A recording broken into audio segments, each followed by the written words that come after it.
Hello guys, open talks മല്ലുവിന്റെ പുതിയൊരു വീഡിയോയിലേക്ക് എല്ലാവർക്കും സ്വാഗതം. ഇന്ന് നമ്മുടെ കൂടെ ഉള്ളത് the whole new 2025 model Ronin 225 ആണ്. 2022 ഈ വണ്ടി ലോഞ്ച് ചെയ്തതിനു ശേഷം വന്നേക്കുന്ന ഒരു മേജർ അപ്ഡേറ്റ് ആണിത്. ഇതിനെ മേജർ എന്ന് വിളിക്കാൻ പറ്റുമോ എന്ന് എനിക്കറിയില്ല. എന്നാലും ടി വി എസ് കുറച്ച് കാര്യങ്ങളൊക്കെ അവിടെ ഇവിടെയൊക്കെ മാറ്റിയിട്ടുണ്ട്. നമുക്ക് പല പല വൃത്തികെട്ട ഭാഗങ്ങൾ ഈ വണ്ടിയിൽ ഉണ്ടായിരുന്നു. ഒരു റോണിൻ യൂസർ എന്ന രീതിയിൽ എനിക്ക് ഇഷ്ടപ്പെടാത്ത ചില ഭാഗങ്ങളുണ്ട്. കട്ടിൽ കളഞ്ഞാലോ എന്ന് ഞാൻ ആഗ്രഹിച്ച ചില ഭാഗങ്ങളൊക്കെ ഉണ്ട്. അത് ടി വി എസ് എടുത്ത് മാറ്റി. ഞാൻ ഇതിനു മുമ്പ് ചെയ്ത 2 വീഡിയോയിൽ ഞാൻ അത് എടുത്തു പറഞ്ഞിട്ടുള്ളതാണ്. ആ വീഡിയോ ടി വി എസ് കണ്ടിട്ടുണ്ടോ എന്ന് എനിക്ക് സംശയമുണ്ട്. ടി വി എസ് കണ്ടോ ഇല്ലയോ എന്ന് ഇപ്പോൾ കൺഫേം പറയാൻ പറ്റത്തില്ല. നിങ്ങൾക്ക് ഇതുപോലത്തെ വീഡിയോസ് കാണണമെന്ന് താല്പര്യമുണ്ടെങ്കിൽ ആ താഴെ കാണുന്ന ബെൽ ബട്ടണും സബ്സ്ക്രൈബ് ബട്ടണും ഒക്കെ ഒന്ന് ഞെക്കി പൊട്ടിച്ച് വെച്ചേക്കുക. അപ്പം കൂടുതൽ സമയം കളയാതെ നമുക്ക് വീഡിയോയിലേക്ക് കിടക്കാം. വണ്ടിയുടെ ഡീറ്റെയിൽ റിവ്യൂയിലേക്ക് കിടക്കുന്നതിന് മുമ്പ് നമുക്ക് ഇന്ന് വണ്ടി തന്ന സഹായിച്ച കോട്ടയം ടി വി എസ് ആണ്. അവരോട് ഒരു ബിഗ് താങ്ക്സ് പറയുന്നു. ടി വി എസിന്റെ ഏത് മോഡൽ വണ്ടികളും അവരുടെ ഫ്രീലി അവൈലബിൾ ആണ്. നിങ്ങൾക്ക് അപ്പം വേണമെങ്കിൽ അവരെ കോൺടാക്ട് ചെയ്യാവുന്നതാണ്. ഈ സ്ക്രീനിൽ കാണുന്ന നമ്പറിലോ അല്ലെങ്കിൽ നമ്മുടെ ഡിസ്ക്രിപ്ഷൻ ബോക്സ് ഇട്ടേക്കുന്ന നമ്പറിലോ നിങ്ങൾക്ക് അവരെ കോൺടാക്ട് ചെയ്യാവുന്നതാണ്. അപ്പോൾ കൂടുതൽ സമയം കളയാതെ let get start. T V S റോണിനെ പറ്റി പറയുകയാണെങ്കിൽ നിങ്ങൾക്കെല്ലാം അറിയാവുന്ന പോലെ തന്നെ 2018 നടന്ന ഓട്ടോ ഷോയിലാണ് ടി വി എസ് ആദ്യമായിട്ട് ഈ വണ്ടിയുടെ കോൺസെപ്റ്റ് മോഡലായ സെപ്ലിങ്ങിനെ അവതരിപ്പിക്കുന്നത്. അതിനെ ബേസ് ചെയ്താണ് 2022 ഈ വണ്ടി ടി വി എസ് ലോഞ്ച് ചെയ്യുന്നത്. ആ ഒരു കോൺസെപ്റ്റ് മോഡലിൽ നിന്ന് ഒത്തിരി വ്യത്യാസങ്ങളോട് കൂടിയാണ് ഈ വണ്ടി വന്നേക്കുന്നത്. ഈ വണ്ടി എന്ന് വെച്ചാൽ ഒരു റെട്രോ ആണോ അതൊരു ക്ലാസിക് ആണോ അതൊരു മോഡേൺ വണ്ടിയാണോ എന്നുള്ള രീതിയിൽ ഏതാണെന്ന് നമുക്ക് തിരിച്ചറിയാൻ മേലാത്ത രീതിയിലാണ് ഈ വണ്ടി സത്യം പറഞ്ഞാൽ ഡിസൈൻ ചെയ്തത്. പല ആംഗിളും എല്ലാം കൂടി ഒരു കൂട്ടിക്കലർത്തിയ ഒരു സാധനമാണ്.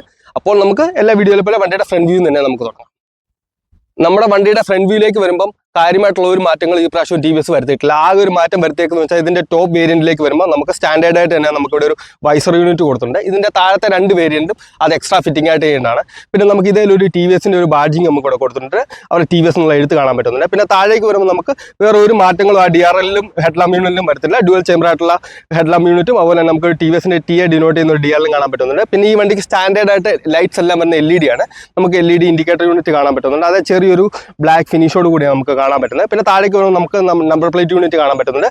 പിന്നെ ഇതിന്റെ ടോപ്പ് വേരിയന്റിലും മിഡിൽ വേരിയന്റിലും നമുക്ക് ഗോൾഡൻ USB ഫോക്സ് കിട്ടുന്നുണ്ട്. നേരത്തെ ഉണ്ടായിരുന്നുകൊണ്ട് തന്നെ സ്റ്റാൻഡേർഡ് ആയിട്ട്. പക്ഷേ ഇതിന്റെ ബേസ് വേരിയന്റിലേക്ക് വരുമ്പോൾ അത് black powder coated USB forks ആണ് വരുന്നത്. പിന്നെ താഴേക്ക് വരുമ്പോൾ നമുക്ക് ആ മഡ് ഗാർഡ് കാണാൻ പറ്റുന്നത് നേരത്തെ അതേയുള്ള രീതിയിലുള്ള മഡ് ഗാർഡ്, മെറ്റൽ മഡ് ഗാർഡാണ്. പിന്നെ നമുക്ക് ആ പൈപ്പിന് പ്രൊട്ടക്ഷൻ എന്ന രീതിയിൽ താഴോട്ട് എക്സ്റ്റൻഷനും അതിന് കൊടുത്തിട്ടുണ്ട്. ഇനി നമ്മൾ വണ്ടിയുടെ താഴേക്ക് എടുക്കുകയാണെങ്കിൽ നമുക്ക് 300 mm ഡിസ്പ്ലേക്ക് കാണാൻ പറ്റുന്നുണ്ട്. പിന്നെ ഇതിൽ കൊടുത്തേക്കുന്ന കാലിബറിന്റെ ടൈപ്പ് എന്ന് വെച്ചാൽ ആക്സൽ കാലിബേഴ്സ് ആണ്. ഏത് കമ്പനിയുടെ കാലിബേഴ്സ് ആണ് നമുക്ക് മനസ്സിലാകുന്നില്ല. പക്ഷേ അത്യാവശ്യം നല്ല ബൈറ്റ് ഫോഴ്സ് വരുന്നുണ്ട്. എനിക്ക് തോന്നുന്നത് ഇത് ടി വി എസിന്റെ തന്നെ ഓൺ കാലിബേഴ്സ് ആണ്. അത്യാവശ്യം നല്ലൊരു ബൈറ്റ് ഫോഴ്സ് വരുന്നുണ്ട്. പിന്നെ എടുത്തു പറയേണ്ട ഒരു കാര്യം എന്ന് വെച്ചാൽ ഇത് ടോപ്പ് വേരിയന്റ് ആണ്. ഈ ടോപ്പ് വേരിയന്റിന് നമുക്ക് ഡുവൽ ചാനൽ ABS വരുന്നുണ്ട്. നേരത്തെ ഒരു പ്രശ്നം ഉണ്ടായിരുന്നു വെച്ചാൽ മിഡിൽ വേരിയന്റും നമ്മുടെ ബേസ് വേരിയന്റും സിംഗിൾ ചാനൽ ABS ആയിരുന്നു ടി വി എസ് കൊടുത്തത്. പക്ഷേ അതൊരു മാറ്റം വരുത്തി ഈ പ്രാവശ്യം നമ്മുടെ മിഡിൽ വേരിയന്റും ടോപ്പ് വേരിയന്റിലും നമുക്ക് ഡുവൽ ചാനൽ ABS കൊടുക്കുന്നുണ്ട്. ആ ഒരു കാര്യം എടുത്തു പറയേണ്ടത് ഒരു സേഫ്റ്റിയുടെ കാര്യത്തിൽ ടി വി എസ് അത് ശ്രദ്ധിച്ചു എന്നാണ് നമുക്ക് മനസ്സിലാക്കേണ്ട ഒരു കാര്യം. പിന്നെ ഒരു എടുത്തു പറയുന്നത് കാര്യം വെച്ചാൽ ഈ പ്രാവശ്യം ടി വി എസ് ആ ടയറിൽ ഒരു വ്യത്യാസം വരുത്തിയിട്ടില്ല. ടി വി എസിന് തന്നെ ഓൺ ടയേഴ്സ് ആണ്. ഫ്രണ്ടിൽ 110 സെഷൻ ടയേഴ്സും ബാക്കിൽ 130 സെഷൻ ടയേഴ്സും ആണ് കൊടുത്തേക്കുന്നത്. ട്യൂബ്ലെസ് ആണ്. ടി വി എസിന് ഓൺ ടയേഴ്സ് ആണ്. അതും ഡുവൽ പർപ്പസ് ടയേഴ്സ് ആണ് ടി വി എസ് ഈ പ്രാവശ്യം കൊടുത്തേക്കുന്നത്. വിത്ത് അലോയ് വീൽസ് ആണ് ഫ്രണ്ടും ബാക്കും കൊടുത്തത്. നേരത്തെ കണ്ട അതേ അലോയ് വീൽസ് തന്നെയാണ് ഈ പ്രാവശ്യം കൊടുത്തേക്കുന്നത്. ഇനി നമ്മൾ വണ്ടിയുടെ സൈഡ് പ്രൊഫൈലിലേക്ക് എടുക്കുകയാണെങ്കിൽ നേരത്തെ റോണിന് എങ്ങനെയായിരുന്നു അതേ ഡിസൈൻ ലാംഗ്വേജിനാണ് ഇവിടെ യൂസ് ചെയ്തേക്കുന്നത്. നമുക്ക് ഇങ്ങോട്ട് വരുമ്പോൾ ആ വെറൈറ്റി ആയിട്ടുള്ള ആ ക്രാഷ് ഗാർഡ് യൂണിറ്റ് നമുക്ക് ഇവിടെ കാണാൻ പറ്റുന്നുണ്ട്. ഞാനത് പറയാനുള്ള കാര്യം എന്ന് വെച്ചാൽ നേരത്തെ വീഡിയോയിലും പറഞ്ഞിട്ടുണ്ട് എൻ്റെ കൊച്ചിനെ ഫ്രണ്ടിൽ വെച്ചുകൊണ്ട് പോകുമ്പം അവനിവിടെ കാല് ചവിട്ടിയിരിക്കാൻ പറ്റുമായിരുന്നു. അതൊരു നല്ലൊരു കാര്യമാണ്. സത്യം പറഞ്ഞാൽ അങ്ങനെയല്ല ഇവർ ഡിസൈൻ ചെയ്തേക്കുന്നത്. പക്ഷേ എന്നാലും നമുക്കൊരു വെറൈറ്റിയാണ്, ഒരു വെറൈറ്റി ലാംഗ്വേജിലാണ് ഒരു ഡിസൈനായിട്ട് ചെയ്തേക്കുന്നത്. വണ്ടിയുടെ വെയിറ്റ് ഫുള്ള് പറഞ്ഞാലും താങ്ങാവുന്ന രീതിയിലാണ് ഡിസൈൻ ചെയ്തേക്കുന്നത്. പിന്നെ ടി വി എസിന് നമുക്ക് ബ്ലാക്കിൽ ഇവിടെ ചാടുന്ന കുതിര കാണാൻ പറ്റുന്നുണ്ട്. പിന്നെ 14 ലിറ്ററിൻ്റെ ആ മെറ്റൽ ടാങ്ക് കാണാൻ പറ്റുന്നുണ്ട്. പിന്നെ അതേപോലെ നമുക്ക് ഗ്രാഫിക്സ് കാര്യങ്ങളെല്ലാം ചെയ്യുന്നുണ്ട്. ഇപ്പോൾ ഒരു ഡുവൽ കളറിലാണ് നമുക്ക് ഇവിടെ ചെയ്യുന്നത്. ഇതിൻ്റെ ഓരോ കളർ വേരിയൻറ്റ് അത് മാറിക്കൊണ്ടിരിക്കും. എന്നാൽ ഈ പ്രാവശ്യം നമ്മൾ അത്യാവശ്യം നല്ല ഫംഗി ആയിട്ടുള്ള കളേഴ്സ് തന്നെയാണ് ടി വി എസ് ഈ പ്രാവശ്യം റോണിൽ ഇൻട്രൊഡ്യൂസ് ചെയ്തേക്കുന്നത്. ഇനി നമ്മൾ വണ്ടിയുടെ ഈ സൈഡത്തെ ബാക്കി വിശേഷങ്ങളിലേക്ക് എടുക്കുകയാണെങ്കിൽ നമുക്കിവിടെ റോണിൻ എന്ന് പറഞ്ഞൊരു എഴുത്ത് കാണാൻ പറ്റുന്നുണ്ട്. അതേ തന്നെ ഒരു ഗ്രാഫിക്സ് കൊടുത്തിട്ടുണ്ട്. അതും ഡുവൽ കളറിലാണ് കൊടുത്തേക്കുന്നത്. പിന്നെ നമുക്കിവിടെ ഒരു മോട്ടറിനെ ഒരു ഡിനോട്ട് ചെയ്യുന്ന രീതിയിൽ ഒരു ഡിസൈൻ ലാംഗ്വേജ് ഇവിടെ കൊടുത്തിട്ടുണ്ട്. പിന്നെ ടി വി എസിന്റെ ആ എഴുത്തുള്ള എഞ്ചിൻ കവർ കാണാൻ പറ്റുന്നുണ്ട്. പിന്നെ നമുക്കിവിടെ ഫ്രണ്ടിലത്തെ ഫുഡ് റെസ്റ്റും ബ്രേക്ക് ലിവറും കാര്യങ്ങളെല്ലാം കാണാൻ പറ്റുന്നുണ്ട്. പിന്നെ നമ്മുടെ സൈലൻസിന്റെ ഒരു പ്രൊട്ടക്ഷൻ പോലെ നമുക്കിവിടെ ഒരു പാട്ട് കൊടുക്കുന്നുണ്ട്. ഫൈബറാണ്, പക്ഷെ അത്യാവശ്യം വലിയൊരു ക്വാളിറ്റി കാര്യങ്ങളില്ല ഇതിന്, കാരണം അത്യാവശ്യം ഫ്ലെക്സിയാണ്. എന്നാലും ഒരു പ്രൊട്ടക്ഷൻ ആയിട്ട് നമുക്കിവിടെ കൊടുത്തിട്ടുണ്ട്. പിന്നെ ടി വി എസിന്റെ ഈ എഞ്ചിന്റെ സൈഡിലേക്ക് എടുക്കുകയാണെങ്കിൽ ഈ എഞ്ചിൻ ഓൾറെഡി ഞാൻ നേരത്തെ വീഡിയോയിൽ പറഞ്ഞ പോലെ ഇത് പ്രൂവൻ എഞ്ചിനാണ്. അതായത് നമ്മുടെ T V S Apache RTR 200 കണ്ട അതേ എഞ്ചിൻ അവർ റീട്യൂൺ ചെയ്ത് വെച്ചേക്കുന്നതാണ്. അതായത് 225 cc ഇത് അപ്ഗ്രേഡ് ചെയ്തു. ഒരു 2017 മുതൽ ഞാൻ അപ്പാച്ചി 200 ഉപയോഗിക്കുന്ന ഒരാളാണ്. അപ്പം ആ അത്രയും പ്രൂവൺ ആയിട്ടുള്ള എഞ്ചിനാണ്. അങ്ങനെ ഒരു വലിയ കംപ്ലൈന്റും കാര്യങ്ങളും വരുത്താത്ത എഞ്ചിനാണ്. അതിലെ പിസ്റ്റനും കാര്യങ്ങളൊക്കെ ചെറിയ രീതിയിലൊക്കെ മാറ്റങ്ങൾ വരുത്തി റീട്യൂൺ ചെയ്ത് വെച്ചേക്കുന്നതാണ്. ഇതിന് ഉൽപ്പാദിപ്പിക്കാൻ പറ്റുന്ന മാക്സിമം പവർ ഫിഗേഴ്സ് എന്ന് വെച്ചാൽ അതായത് 20.4 PS പവർ അറ്റ് 7750 RPM, അതുപോലെ തന്നെ മാക്സിമം ടോർക്ക് എന്ന് വെച്ചാൽ 19.93 Nm ടോർക്ക് അറ്റ് 3750 RPM ആണ്. അത്യാവശ്യം നല്ലൊരു പവർ പെർഫോമൻസും മൈലേജും ഒപ്റ്റിമൈസ് ചെയ്ത ഒരു എഞ്ചിനാണ്. ഇനി നമ്മൾ വണ്ടിയുടെ ബാക്കിലത്തെ വിശേഷങ്ങളിലേക്ക് എടുക്കുകയാണെങ്കിൽ ഈ സൈഡിലും കാര്യമായിട്ടുള്ള ഒരു മാറ്റങ്ങളും ടി വി എസ് വരുത്തിയിട്ടില്ല. നമുക്കിവിടെ ഒരു പൈപ്പ് യൂണിറ്റ് പോകുന്നുണ്ട്, അതേ തന്നെ ബ്രേക്ക് പമ്പിനുള്ള പ്രൊട്ടക്ഷൻ നമുക്കിവിടെ കാണാൻ പറ്റുന്നുണ്ട്, പിന്നെ നമ്മുടെ ഫുഡ് റെസ്റ്റ് കാണാൻ പറ്റുന്നുണ്ട്, പിന്നെ നേരത്തെ ആ ടി വി എസിൻ്റെ റോണിൽ കണ്ട അതേ വലിയ എക്സോസ്റ്റ് നമുക്ക് കാണാൻ പറ്റുന്നത്, അത്യാവശ്യം ബാസി ആയിട്ടുള്ള പൈപ്പ് രീതിയിലുള്ള എക്സോസ്റ്റ് യൂണിറ്റ് കാണാൻ പറ്റുന്നുണ്ട്. പിന്നെ നമ്മൾ സസ്പെൻഷൻ സൈഡിലേക്ക് എടുക്കുമ്പോൾ നമുക്ക് മോണോഷോക്ക് സസ്പെൻഷനാണ്, അത് വൈറ്റ് കളറിലാണ് നമുക്ക് ഈ പ്രാവശ്യം കൊടുത്തേക്കുന്നത്. പിന്നെ അതിനെ പ്രൊട്ടക്ട് ചെയ്യാനായിട്ട് ചെറിയൊരു മഡ്ഗാർഡിൻ്റെ എക്സ്റ്റൻഷൻ നമുക്കിവിടെ കൊടുക്കുന്നുണ്ട്, ചില കാര്യങ്ങളൊക്കെ ചെറുക്കാതിരിക്കാൻ വേണ്ടി. പിന്നെ ബാക്കിലത്തെ ബ്രേക്കിൻ്റെ സൈഡിലേക്ക് എടുക്കുകയാണെങ്കിൽ 240 mm ഡിസ്പ്ലേക്കാണ് വിത്ത് ഡ്യുവൽ ചാനൽ ABS ആണ് നമുക്ക് ഈ വണ്ടിയിലും കൊടുത്തേക്കുന്നത്. പിന്നെ ടയറിൻ്റെ സൈഡിലേക്ക് എടുക്കുകയാണെങ്കിൽ 130 mm സെഷൻ ടയേഴ്സ് ആണ്, അതേ ടി വി എസിൻ്റെ എഴുത്ത് കാണാൻ പറ്റുന്നുണ്ട്. അത്യാവശ്യം നല്ല ഒരു ബ്രേക്കിംഗ് എഫിഷ്യൻസി എല്ലാം തരുന്ന ബ്രേക്കിംഗ് കാര്യങ്ങളും എല്ലാം ഈ പ്രാവശ്യം ടി വി എസ് ഈ വണ്ടിക്ക് കൊടുത്തേക്കുന്നത്. അപ്പം നിങ്ങൾക്ക് എന്നോട് ചോദിക്കാം, ഈ പ്രാവശ്യം ടി വി എസ് ആളെ പറ്റിക്കുവാണോ എന്ന്. അതായത് ചുമ്മാ കളറൊക്കെ മാറ്റി ചെറിയ ചെറിയ മൈനർ ഫീച്ചേഴ്സ് കൊടുത്ത് ആളെ പറ്റിക്ക് പൈസ കൂട്ടി ആളെ പറ്റിക്കാൻ വേണ്ടി ഇറക്കിയേക്കാണ്. അങ്ങനെ ഒരിക്കലും ഞാൻ പറയത്തില്ല. കാരണം ചെറിയ ചെറിയ മാറ്റങ്ങൾ അവർ വരുത്തിയിട്ടുണ്ട്. ആ ഏറ്റവും കൂടുതൽ മാറ്റങ്ങൾ നമ്മൾ ശ്രദ്ധിക്കുന്ന ഈ വണ്ടിയുടെ ബാക്കിലേക്കാണ്. ബാക്കിലേക്ക് നമുക്ക് ഒരു ഗ്രാബ് ഹാൻഡിൽ കാണാൻ പറ്റുന്നത് നേരത്തെ കണ്ട രീതിയിൽ അതേ രീതിയിലുള്ള ഗ്രാബ് ഹാൻഡിലാണ്. പിന്നെ താഴേക്ക് നമുക്ക് ആ ബ്രേക്ക് ലൈറ്റ് കാണാൻ പറ്റുന്നത്, ആ LED ആയിട്ടുള്ള നേരത്തെ രീതിയിലുള്ള ബ്രേക്ക് ലൈറ്റ് കാണാൻ പറ്റുന്നത്. പിന്നെ എടുത്ത് പറയേണ്ട മാറ്റം, എനിക്ക് ഒട്ടും ഇഷ്ടപ്പെടാവുന്ന ഒരു കാര്യമായിരുന്നു ഇതിൻ്റെ ഈ ഒരു ടെയിൽ ലാമ്പ് യൂണിറ്റ്. നേരത്തെ ഒരു വൃത്തികെട്ട സാധനമായിരുന്നു. അതായത് നമ്മളെ സ്ട്രക്ചറിൽ ഇങ്ങോട്ട് വന്നിട്ട് ആ ഒരു സാധനം കൊണ്ട് വൃത്തികെട്ട രീതിയിൽ കൊണ്ട് കളഞ്ഞു. ഞാൻ പലപ്പോഴും വിചാരിച്ചിട്ടുണ്ട് അത് കട്ട് ചെയ്ത് കണ്ടെത്തി കളഞ്ഞാണ്. കട്ട് ചെയ്ത് കഴിഞ്ഞാൽ നമുക്ക് ബാക്കിലേക്ക് ചെള്ളയടിക്കുമെന്ന ഒരു ഒറ്റ കാരണം കൊണ്ടാണ് ഞാൻ അത് ചെയ്യുന്നത്. പക്ഷേ ഈ പ്രശ്നം ടി വി എസ് അതൊന്ന് ഒരു സ്ട്രക്ചറിലേക്ക് കൊണ്ടുവന്നു, എന്നിട്ട് അതിലൊരു ടി വി എസിന് ബാഡിങ് കൊടുത്തു. അത്യാവശ്യം നല്ല രീതിയിൽ ടി വി എസ് ചെയ്തിട്ടുണ്ട്. ആ ഒരു കാര്യത്തിൽ നല്ല അപ്രിസിയേഷൻ, ഒരു കർവി അല്ലെങ്കിൽ ഒരു സ്മൂത്ത് ആക്കി ചെയ്തിട്ടുണ്ട്. പിന്നെ നമുക്ക് നേരത്തെ ഉള്ള പോലെ തന്നെ നമുക്ക് ആ LED ഇൻഡിക്കേറ്റർ യൂണിറ്റ് കാണാൻ പറ്റുന്നുണ്ട്, നമ്മുടെ നമ്പർ പ്ലേറ്റ് കാണാൻ പറ്റുന്നുണ്ട്, നമ്പർ പ്ലേറ്റിൻ്റെ ലൈറ്റ് കാണാൻ പറ്റുന്നുണ്ട്, റിഫ്ലക്ടേഴ്സ് കാണാൻ പറ്റുന്നത്. പിന്നെ അവർ ചെയ്തൊരു കാര്യം, നമുക്കിവിടെ ഒരു മഡ്ഗാർഡ് കൊടുത്തിട്ട് ഫെൻഡർ പോലത്തെ നമുക്കിവിടെ ഒരു കൊടുത്തിട്ടുണ്ട്, ഹഗ്ഗർ കൊടുത്തിട്ടുണ്ട്. ആ ഒരു കാര്യം നല്ലൊരു കാര്യം തന്നെയാണ്. പക്ഷേ അതിൻ്റെ ഒരു യൂസ് ഉണ്ടായിരുന്നോ എന്ന് ചോദിച്ചാൽ അങ്ങനെ വലിയൊരു യൂസ് തോന്നിയിട്ടില്ല. കാരണം മഴക്കാലത്തൊന്നും ഈ വണ്ടി അത്ര ഒരു ചെള്ള അടിക്കുന്ന ഒരു പ്രശ്നം എനിക്ക് തോന്നിയിട്ടില്ല. ബാക്കിയിരിക്കുന്ന ആൾക്ക് അങ്ങനെ ചെള്ള അടിക്കുന്ന ഒരു പ്രശ്നം തോന്നിയിട്ടില്ല. എന്നാലും ഒരു സേഫ്റ്റിക്ക് വേണ്ടി അല്ലെങ്കിൽ ഒരു എക്സ്ട്രാ പ്രൊട്ടക്ഷൻ രീതിയിൽ അത് കൊടുത്തു, അതൊരു നല്ല കാര്യം തന്നെയാണ്. പിന്നെ ഈ നമ്മൾ ശ്രദ്ധിക്കേണ്ട ചെറിയൊരു മൈനർ എന്ന് വെച്ചാൽ ഈ ഒരു പീസ് കുറച്ചുകൂടെ ലെങ്ത് ആക്കിയിട്ടുണ്ട്. നേരത്തെ ഇത് ബോഡിയോട് അറ്റാച്ച് ചെയ്തായിരുന്നു ഇരുന്നത്, പക്ഷേ ഈ ഒരു മോഡലിലേക്ക് വന്നപ്പോൾ കുറച്ചുകൂടെ നമുക്കത് കുറച്ചുകൂടി ലെങ്ത് ആക്കിയിട്ടുണ്ട്. അതെന്ന് വെച്ചാൽ ആ ചെള്ളയുടെ തെറുപ്പ് നമ്മുടെ ബോഡിയിലേക്ക് അടിക്കുന്നത് കുറയ്ക്കാൻ വേണ്ടി, ആ ഒരു കാര്യവും നല്ലതായിട്ടാണ്. പിന്നെ ഈ സൈഡിലേക്ക് വരുമ്പോൾ നമുക്ക് ആ ലേഡീസിൻ്റെ ആ കാര്യങ്ങളെല്ലാം നമുക്ക് അതേപോലെ തന്നെയാണ് ഇരിക്കുന്നത്. പിന്നെ ഒരു മാറ്റം അവർ വരുത്തിയേക്കുന്നത് ഈ ഒരു ചെയിൻ കവറിലാണ്. ഇത് ഓപ്പൺ ചെയിൻ കവറാണ്. നേരത്തെ നമുക്കൊരു ബെൽറ്റ് ഡ്രൈവ് രീതിയിലായിരുന്നു കൊടുത്തേക്കുന്നത്. അതിൻ്റെ ഒരു ഡിസഡ്വാൻറ്റേജും അഡ്വാൻറ്റേജും ഉണ്ട്. ഡിസഡ്വാൻറ്റേജ് എന്താ, നമ്മൾ ചെയിൻ ലൂബിന് നമ്മളെ ക്ലോസ്ഡ് ചെയിൻ കൊണ്ടുള്ള ഇവിടെ ഒരു സാധനമുണ്ട്, അത് തുറന്നിട്ട് നമ്മൾ എപ്പോഴും ലൂബ് അടിക്കണം. അത് ഭയങ്കര ഒരു ബുദ്ധിമുട്ടായിരുന്നു. അതിൻ്റെ ഒരു പോസിറ്റീവ് എന്ന് വെച്ചാൽ കുറച്ചൊരു ചെയിൻ ലൈഫ് കിട്ടുക. നമ്മൾ 500 ലൂബ് ചെയ്യേണ്ട സ്ഥാനത്ത് ഒരു 750 ലൂബ് ചെയ്താൽ മതിയായിരുന്നു. പക്ഷേ ഇതിപ്പം നമുക്ക് ഈസിയാണ്, പക്ഷേ ലൂബിങ് ഒരു 500 ചെയ്യണം, അല്ലെങ്കിൽ നമ്മുടെ ചെയിൻ ലൈഫ് കുറയാനുള്ള ചാൻസ് ഉണ്ട്. അപ്പം പോസിറ്റീവ് ഉണ്ട്, നെഗറ്റീവ് ഉണ്ട്. പക്ഷേ എനിക്ക് പേഴ്സണലി ഈ ഒരു ഡിസൈനാണ് ഇഷ്ടപ്പെട്ടത്. മറ്റത് എപ്പോഴും തുറന്ന് നമ്മൾ ലൂബ് ചെയ്യുന്ന ഒരു ബുദ്ധിമുട്ടാണ്. അപ്പം അങ്ങനെ ഒരു മാറ്റങ്ങൾ എന്തായാലും ടി വി എസ് കൊണ്ടുവന്നു, അതെന്തായാലും ഒരു നല്ല മാറ്റങ്ങളാണ്.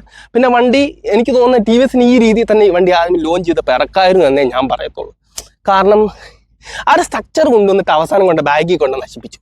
അപ്പം നമ്മളെല്ലാവരും ബാക്ക് നോക്കുമ്പോൾ ബാക്ക് ഒരു വൃത്തികെട്ട രീതി ഇരിക്കുന്നു, ഫ്രണ്ട് എല്ലാം ഭയങ്കര സ്ട്രക്ചർ ഇരിക്കുന്നു. അപ്പം ഈ രീതി ഇറക്കായിരുന്നു എന്നേ ഞാൻ പറയത്തുള്ളൂ. എനിക്ക് തോന്നുന്നു ടി വി എസ് ഞാൻ പറഞ്ഞതൊക്കെ കേട്ടു എന്നാണ്. ഞാനും എൻ്റെ ആശാനും പറഞ്ഞ കാര്യങ്ങളൊക്കെ ടി വി എസ് കേട്ടു എന്ന് എനിക്ക് തോന്നുന്നു. അത് ഞാൻ അങ്ങനെ തന്നെ പറയുന്നു. ഇനിയും 2025 റോണിൽ വന്ന അടുത്തൊരു മാറ്റം എന്ന് വെച്ചാൽ ഇതിൻ്റെ സീറ്റിങ്ങിലാണ്. സീറ്റിങ്ങിൻ്റെ ആ ഒരു സ്ട്രക്ചറിലോ ഡിസൈനിലോ ഒന്നും മാറ്റങ്ങളൊന്നും വരുത്തിയിട്ടില്ല, കംഫോർട്ടിലെ കാര്യങ്ങളൊന്നും വരുത്തിയിട്ടില്ല. ഇപ്പോഴും ആ പഴയ റോണിൻ്റെ അതേ കംഫോർട്ട് തന്നെയാണ്. അതായത് നമ്മളൊരു ലോങ് റൈഡ് പോയാലും നമ്മുടെ ബാക്കിനൊന്നും വേദന എടുക്കാത്ത രീതിയിലുള്ള സീറ്റിംഗ് തന്നെയാണ് റോണ്. നല്ല കംഫോർട്ടായിട്ടുള്ള, അല്ലെങ്കിൽ ഒരു സേഫ്റ്റി തരുന്ന, അല്ലെങ്കിൽ നല്ല ഒരു പിടിച്ചിരിക്കാൻ പറ്റുന്ന സീറ്റിംഗ് തന്നെയാണ്. പക്ഷെ മാറ്റങ്ങൾ വരുത്തിയേക്കെന്ന് വെച്ചാൽ അതിൻ്റെ ആ ഡിസൈൻ ലാംഗ്വേജിൽ മാറ്റങ്ങൾ വരുത്തും. നേരത്തെ ഡ്യുവൽ ടോൺ ആണെങ്കിൽ ഇപ്പോൾ സിംഗിൾ ടോണിലേക്ക് മാറ്റി. പിന്നെ നമുക്കൊരു റെഡ് സ്റ്റിച്ചിങ് കാണാൻ പറ്റുന്നുണ്ട്. പിന്നെ ബ്ലാക്ക് കളറിലേക്ക് മാറ്റി. പിന്നെ നടുക്കൂടെ 2 സ്ട്രിപ്സ് പോകുന്നുണ്ട്. പിന്നെ ഈ സൈഡിലേക്ക് വരുമ്പോൾ നമുക്കിവിടെ റോണിൻ എന്ന് പറഞ്ഞ ഒരു നല്ലൊരു എഴുത്ത് ഇവിടെ കാണാൻ പറ്റുന്നുണ്ട്. അത്യാവശ്യം നല്ലൊരു പീസിലാണ് അത് ഡിസൈൻ ചെയ്തേക്കുന്നത്.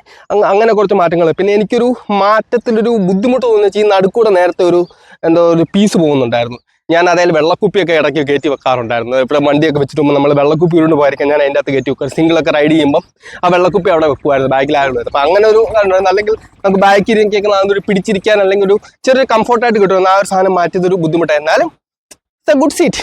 ആ ഒരു കാര്യത്തിൽ ഒരു പോസിറ്റീവായിട്ട് തന്നെ ഞാൻ അഭിപ്രായം പറയുന്നു.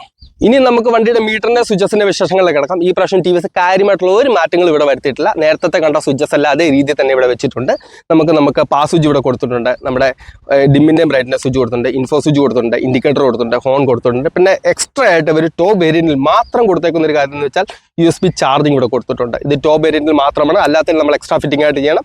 പിന്നെ ഹാൻഡിൽ ബാറിലേക്ക് കിടക്കണം. നേരത്തെ കണ്ട അതേ രീതിയിലുള്ള പൈപ്പ് ഹാൻഡിൽ ബാറാണ്, രണ്ട് രീതിയിൽ സ്പ്ലിറ്റ് ആകുന്ന രീതിയിലുള്ള പൈപ്പ് ഹാൻഡിൽ ബാർസ് ആണ്. ഒരു വലിയ പീസ് ഇവിടെ വന്നിട്ട് ഇങ്ങോട്ട് വരുമ്പോൾ ചെറിയ രീതിയിലേക്ക് സ്പ്ലിറ്റ് ആകുന്ന രീതിയിലാണ് കൊടുത്തേക്കുന്നത്. പിന്നെ ഇപ്പുറത്തെ സൈഡിലെ സ്വിച്ചസിലേക്ക് കിടക്കുമ്പോൾ നമുക്കിവിടെ കട്ട് ഓഫിന്റെ സ്വിച്ച് കാണാൻ പറ്റുന്നുണ്ട്, മോഡ് സ്വിച്ച് കാണാൻ പറ്റുന്നുണ്ട്. പിന്നെ എടുത്ത് പറയേണ്ടത് കാര്യം ഇത് റൈഡിംഗ് മോഡല്ല വരുന്നത്, ABS മോഡാണ്.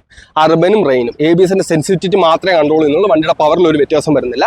പിന്നെ നമ്മുടെ ഹസാറിന്റെ കാണാൻ പറ്റുന്നത്. പിന്നെ സൈലന്റ് ഇഗ്നിഷൻ ആണ്, ആ ഒരു കാര്യം നേരത്തെ ഉള്ള പോലെ തന്നെ സൈലന്റ് ഇഗ്നിഷൻ ആണ്. പിന്നെ ഇതിൽ നമുക്ക് 3 സ്റ്റെപ്പ് അഡ്ജസ്റ്റബിൾ ലിവേഴ്സ് ആണ് കൊടുത്തേക്കുന്നത്. നേരത്തെ ലോണിലുള്ള പോലെ നമ്മൾ ക്ലച്ചിനും നമ്മുടെ ബ്രേക്കും ഫ്രണ്ടിലത്തെ ബ്രേക്കിനും 3 സ്റ്റെപ്പ് അഡ്ജസ്റ്റബിൾ ലിവേഴ്സ് തന്നെയാണ് കൊടുത്തേക്കുന്നത്. പിന്നെ ഇതിന്റെ ആക്സിലേറ്റർ ഇപ്പോഴും കേബിൾ തന്നെയാണ്, റൈഡ് ബൈ വയറോ കാര്യങ്ങളോ ഒന്നും ഇപ്പോഴും കൊടുത്തില്ല. എനിക്ക് തോന്നുന്ന ഒരു 2 കൊല്ലം കൂടെ കഴിയുമ്പോൾ TVS ഇതിന് റൈഡ് ബൈ വയർ കൊടുക്കും. അതുപോലെ തന്നെ ഫ്രണ്ടിൽ അഡ്ജസ്റ്റബിൾ നമ്മുടെ ഫ്രണ്ടിലത്തെ സസ്പെൻഷൻ കൊടുക്കാനുള്ള ചാൻസസ് കാണുന്നുണ്ട്.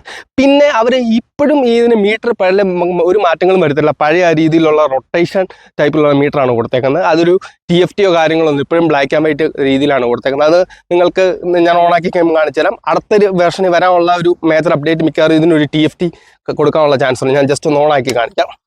ഇപ്പോഴും നിങ്ങൾക്ക് ഒരു ബ്ലാക്ക് ആൻഡ് വൈറ്റ് രീതിയിലാണ്, നമ്മുടെ വാണിങ്സ് മാത്രമേ കളറിൽ വരുന്നുള്ളൂ. നേരത്തെ ഉള്ള പോലെ തന്നെ നമ്മുടെ ഓഡോമീറ്റർ കാണാൻ പറ്റുന്നുണ്ട്, ഗിയർ പൊസിഷൻ കാണാൻ പറ്റുന്നുണ്ട്, വണ്ടി ഏത് മോഡിലാണെന്നുള്ള കാര്യം പറ്റുന്നുണ്ട്. പിന്നെ ഇപ്പുറത്ത് നമ്മൾ ചേഞ്ച് ചെയ്യുമ്പോൾ ആവറേജ് സ്പീഡ്, ആവറേജ് മൈലേജ് കാര്യങ്ങളൊക്കെ കാണാൻ പറ്റുന്ന trip, distance to MT odometer. പിന്നെ നേരത്തെ റോണിലുള്ള ഒരേ ഒരു ബുദ്ധിമുട്ടെന്ന് വെച്ചാൽ നിങ്ങൾ ആരും ശ്രദ്ധിച്ചിട്ടുണ്ടോ എന്ന് അറിയത്തില്ല, ഈ വണ്ടി ഫുൾ ടാങ്ക് അടിച്ചു കഴിഞ്ഞാൽ ഇതിൻ്റെ നമ്മുടെ ഈ ഒരു സാധനയില്ലേ, ഈ ഡിസ്റ്റൻസ് ടു MT ഇങ്ങനെ തന്നെ ഒരു 3/4 ടാങ്കിലേക്ക് വരുന്നിടം വരെ അങ്ങനെ തന്നെ കിടക്കും. അതായത് ഞാൻ പലപ്പോഴും അതൊരു ഇഷ്യൂ ആണെന്ന് തോന്നുന്നത്. TVSനും ആ ഒരു ഇഷ്യൂ മനസ്സിലായിട്ടുണ്ടോ എന്ന് എനിക്കല്ല. ഈ മോഡലിൽ നമുക്കത് ചെക്ക് ചെയ്യാൻ പറ്റിയിട്ടില്ല, അത് മാറ്റിയിട്ടുണ്ടെന്ന് തോന്നുന്നു, അതൊന്നും അറിയില്ല. ഉണ്ടെങ്കിൽ ഞാനത് നമുക്ക് എന്തെങ്കിലും ഡീറ്റെയിൽ കിട്ടുമ്പോൾ ഞാനൊരു ഷോർട്സ് ആയിട്ട് അതിൻ്റെ കാര്യങ്ങൾ ചെയ്യാം. അടുത്തൊരു മോഡലിൽ TVS എന്തായാലും ആ ഒരു അപ്ഡേറ്റ് കൊണ്ടുവരും. പിന്നെ ഇതിൽ ബേസിക് വാണിങ്സ് എല്ലാം കൊടുത്തിട്ടുണ്ട്. സൈഡ് സ്റ്റാൻഡ് കട്ട് ഓഫ് വരുന്നുണ്ട്, ABSന്റെ വാണിംഗ് വരുന്നുണ്ട്, ഫ്യൂലോയുടെ വരുന്നുണ്ട്, FIയുടെ വാണിംഗ് വരുന്നുണ്ട്, അങ്ങനത്തെ എല്ലാ കാര്യങ്ങളുണ്ട്. പിന്നെ ഇത് ബ്ലൂടൂത്ത് മീറ്ററാണ്. ഇതിൻ്റെ ടോപ്പ് വേരിയന്റിൽ മാത്രമാണ് നമുക്ക് ബ്ലൂടൂത്ത് മീറ്റർ കിട്ടുന്നത്. ഇപ്പോഴും ഇതിൻ്റെ മിഡിൽ വേരിയന്റിലും ലോ വേരിയന്റിലും ജസ്റ്റ് മീറ്റർ മാറ്റം വരുന്നുള്ളൂ. കണക്ടിവിറ്റി ഫീച്ചേഴ്സ് ഒന്നും നമ്മുടെ താഴത്തെ 2 വേരിയന്റിലും വരുന്ന ടോപ്പ് വേരിയന്റിൽ മാത്രമാണ്. പിന്നെ നേരത്തെ ഉള്ള പോലെ തന്നെ സ്ലിപ്പ് ആൻഡ് അസിസ്റ്റ് ക്ലച്ച് കൊടുക്കുന്നുണ്ട്. ആ ഒരു മാത്രമാണ് ഇന്നൊരു ടെക്നിക്കലായിട്ടുള്ള കാര്യങ്ങൾ. ഡുവൽ ചാനൽ ABSും സ്ലിപ്പ് ആൻഡ് അസിസ്റ്റ് ക്ലച്ച് മാത്രമേ ഈ വണ്ടിക്ക് ഇപ്പോൾ സ്റ്റാൻഡേർഡ് വരുന്നത്. ട്രാക്ഷൻ കൺട്രോളും കാര്യങ്ങളൊന്നും ഈ വണ്ടിക്ക് ആവശ്യമില്ല. എന്നാൽ ഭാവിയിൽ TVS എന്ന കമ്പനി ആയതുകൊണ്ട് അതൊക്കെ കൊടുക്കാനുള്ള ചാൻസസ് ഉണ്ട്. കാരണം ഒരു 160 സെഗ്മെന്റിൽ തന്നെ അവർ അപ്സൈഡ് ഡൗൺ ഫോക്സ് കൊടുത്തവന്മാരാണ്. അപ്പോൾ അടുത്ത വേരിയന്റിൽ അവന്മാർ എന്തായാലും ഈ കാര്യങ്ങളൊക്കെ കൊടുക്കും. മിക്കവാറും ഞാൻ നേരത്തെ പറഞ്ഞ പോലെ നമ്മുടെ അഡ്ജസ്റ്റബിൾ ഫ്രണ്ടിലത്തെ നമ്മുടെ ഈ സാധനം കൊടുക്കും, നമ്മുടെ ഫ്രണ്ടിലത്തെ സസ്പെൻഷൻ അഡ്ജസ്റ്റ് കൊടുക്കും, TFT കൊടുക്കും, അതുപോലെ തന്നെ എല്ലാം കണ്ടുകൊടുത്ത സാധനങ്ങൾ ഇതിൻ്റെ അകത്ത് കിട്ടും. നിങ്ങൾ ഒരു അടുത്തൊരു മേജർ അപ്ഡേറ്റിന് വേണ്ടി വെയിറ്റ് ചെയ്യുക എന്നേ ഞാൻ പറയത്തുള്ളൂ. ഈ ഒരു കാര്യത്തിൽ ഒരു വലിയ അപ്ഡേറ്റ് കാര്യങ്ങളൊന്നും വരുത്തിയിട്ടില്ല എന്നേ പറയുള്ളൂ. ഒരു മൈനർ അപ്ഡേറ്റ് ആണ്. ഒരു 2 കൊല്ലം കഴിയുമ്പോൾ TVS ഈ റോഡിനെ അടിച്ച് പൊളിച്ച് പുതിയ രീതിയിൽ കൊണ്ടുവരും. അപ്പോൾ അതുവരെ വെയിറ്റ് ചെയ്യുക. അപ്പോൾ ഇതൊക്കെയാണ് എനിക്ക് ഈ വണ്ടിയെ പറ്റി പറയാനുള്ളത്. നിങ്ങൾക്ക് ഈ വണ്ടിയുടെ മൈലേജ് എത്ര ഉണ്ടെന്ന് അറിയണമെങ്കിൽ ഏകദേശം ഒരു 40-45. ഞാൻ 1.5 കൊല്ലം ഈ വണ്ടി യൂസ് ചെയ്താണ്. ഒരു 40-45 എന്തായാലും നിങ്ങൾക്ക് ഈ വണ്ടി കിട്ടും. പിന്നെ ഇതിന് 16 ലിറ്റർ ടാങ്കാണ്, E20 സപ്പോർട്ടറാണ് ഈ വണ്ടി. പിന്നെ ഇപ്പം TVS കുറച്ചുകൂടെ ഫങ്കി ആയിട്ടുള്ള കളേഴ്സ് കൊണ്ടുവന്നു. ഞാൻ എടുത്ത സമയത്ത് 2-3 വൃത്തികെട്ട കളേഴ്സ് ഒക്കെ ഉണ്ടായിരുന്നു. ഇപ്പം കുറച്ചുകൂടെ നല്ല ഒരു സെക്സി ലുക്കിലേക്കുള്ള കളേഴ്സ് കൊണ്ടുവന്നു TVS.